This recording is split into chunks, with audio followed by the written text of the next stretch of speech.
कल परमेश्वर जी के आशीर्वाद से हमने धर्मदास जी को लेकर कुछ बातों पर चर्चा की थी कि आदरणीय धर्मदास जी जो लगभग 600 वर्ष पहले हुए थे, कबीर परमेश्वर जी के समकालीन थे, उनके परम शिष्य थे। और आदरणीय धर्मदास जी को भी परमात्मा ने वो ओरिजिनल सार नाम, ओरिजिनल सार शब्द नहीं दिया था। इस बात को लेकर कुछ एक भगत भाइयों के मन में हल्की सी शंका उत्पन्न होगी।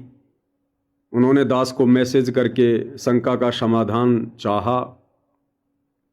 तो वैसे तो परमात्मा ने कल सब कुछ क्लियर करवा ही दिया था कि भाई वो ठीक का समय नहीं था। उस समय परमात्मा ने किसी को भी सार नाम या सार शब्द नहीं देना था। धर्मदास जी को खुद परमेश्वर जी ने सौगंध खिला दी थी कि धर्मदास मेरी लाख दुहाई, और ये मूल ज्ञान, ये सार नाम, ये सार शब्द कहीं बाहर ना जाए। और वैसे भी परमात्मा उन्हीं आत्माओं पर ओरिजिनल सार नाम की, ओरिजिनल सार शब्द की दया करते हैं जिन आत्माओं में परमात्मा वो दृढ़ता देख लेते हैं जो दृढ़ता उन्होंने आदरणीय नानक जी में देखी थी। तो अंतर्यामी कबीर परमेश्वर जी को भली भांति पता था कि यदि मैंने धर्मदास जी को ओरिजिनल सार नाम दे दिया तो आगे चलकर पुत्र मोह में धर्मदास सार नाम का खुलासा कर देगा। तो परमेश्वर ने धर्मदास जी को सार नाम के नाम पर कुछ और ही मंत्र दिए थे। जिस प्रकार मंसूर जी को कबीर परमात्मा ने अनल हक मंत्र दिया था, गरीबदास जी भी अपने भक्तों को कुछ और ही मंत्र दिया करते थे। ओम नमः भागवते वासुदेवाय नमः, ऐसे मंत्र दिया करते थे। और थोड़ा नज़दीक जाएं तो हमारे जो दादा गुरुदेव कहलाए आदरणीय रामदेवानंद जी, उन्होंने भी अपने किसी भी शिष्य को, लगभग 9 लाख संगत उनकी पंजाब में हो गई थी, उन्होंने कभी भी अपने किसी भी शिष्य को ये ओरिजिनल मंत्र नहीं दिए। विश्वास ना हो तो परम पूज्य परमेश्वर सतगुरु रामपाल जी के छोटे भाई महेंद्र जी हैं, उन्होंने दादा गुरुदेव जी से उपदेश प्राप्त किया था। कभी मौका मिले तो उनसे पूछ लेना कि आपको दादा गुरुदेव जी ने क्या मंत्र दिए थे, आपका डाउट क्लियर हो जाएगा। यानी अभी तक वो सार नाम, वो सार शब्द किसी को देना ही नहीं था। दूसरी बात भाई और बहनों, जब तक हम इस भक्ति मार्ग पर कॉमन सेंस का प्रयोग नहीं करेंगे, हमें यह अध्यात्म समझ में नहीं आएगा।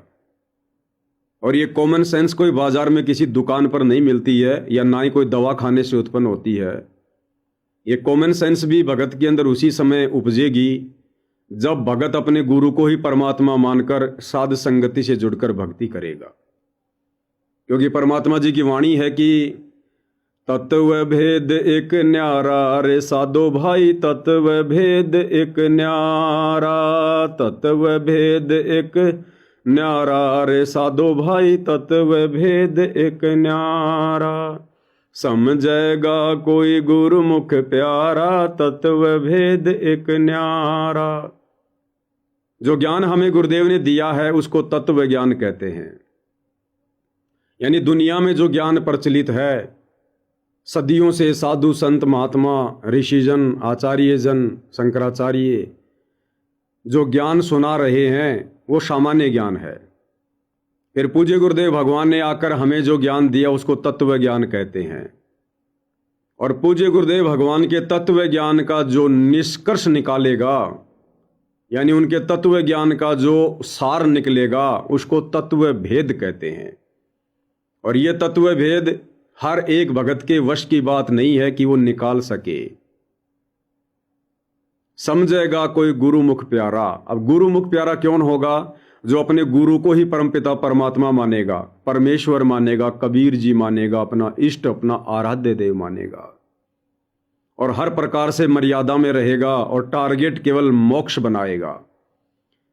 वे आत्माएं गुरुमुख आत्मा कहलाती हैं, गुरु की प्यारी आत्मा कहलाती हैं। उन्हीं आत्माओं पर सतगुरु दया करते हैं उस तत्व भेद को समझने की। तो ये तत्व भेद क्या कहता है? जिस तत्व भेद को सतगुरु आशीर्वाद से साध संगति से जुड़कर उनके सत्सेवक बच्चों ने समझा है, परखा है। तो तत्व भेद क्या कहता है? गुरुदेव ने अपने सत्संगों में बताया, आप सभी जानते हैं कि 650 साल पहले धर्मदास जी को कबीर परमात्मा ने जो प्रथम मंत्र है, जिसमें 7 मंत्र हैं, केवल बीच बीच के 5 मंत्र दिए थे। ये तो आप लोगों ने सुना ही होगा अगर सत्संग थोड़ा ध्यान से सुनते होंगे तो, कि धर्मदास जी को 650 साल पहले कबीर परमात्मा ने प्रथम मंत्र भी कंप्लीट नहीं दिया था। अब ये कॉमन सेंस की बात है भाइयों और बहनों, विचार करो, जब धर्मदास को परमात्मा ने प्रथम मंत्र ही पूरा नहीं दिया, कंप्लीट नहीं दिया, तो सार नाम सार शब्द कंप्लीट कैसे दे देंगे? जब धर्मदास प्रथम मंत्र पूरा लेने के अधिकारी नहीं थे, योग्य नहीं थे, समय नहीं था, तो ये तो कॉमन सेंस की बात है, फिर ओरिजिनल सार नाम कैसे दे देंगे जब ओरिजिनल प्रथम मंत्र नहीं दिया? क्योंकि ओरिजिनल तो वर्तमान में बना है, पूरे 7 मंत्र मिलाकर, और धर्मदास जी को दिए बीच बीच के 5 मंत्र। तो जब कबीर परमात्मा ने धर्मदास जी को 600 साल पहले प्रथम मंत्र ही ओरिजिनल नहीं दिया, तो ये तो कॉमन सेंस की बात है भाइयों और बहनों, फिर उनको ओरिजिनल सार नाम, ओरिजिनल शतनाम, ओरिजिनल सार शब्द भला कैसे दे देंगे? इसको कहते तत्व भेद, जो हमारी आंखों के सामने है। गुरुदेव ने सत्संग करके छोड़ दिए, सब कुछ बता के समझा के छोड़ दिया। अब यदि हम उनके वचनों को ध्यान से सुनेंगे, उनकी मेहर प्राप्त करके ध्यान से सुनेंगे, तो परमात्मा उस निष्कर्ष को समझने की दया करते हैं। तो मन में ऐसा कोई डाउट भाई और बहनों नहीं होना चाहिए, क्योंकि अभी आप साथ संगति से नहीं जुड़े हैं, इसलिए आपके मन में इस प्रकार के हल्के फुल्के डाउट ये काल पैदा करता है। तो भाई और बहनों, आज हम विशेष संदेश नंबर 14, उसका पार्ट नंबर 4, इसके ऊपर सतगुरु की महिमा करेंगे, आगे बढ़ेंगे। आप और हमने अध्यात्म का निष्कर्ष निकालते हुए आगे बढ़ना है, क्योंकि भाई और बहनों, अध्यात्म का निष्कर्ष निकले बिना हम दृढ़ होकर भक्ति नहीं कर सकते।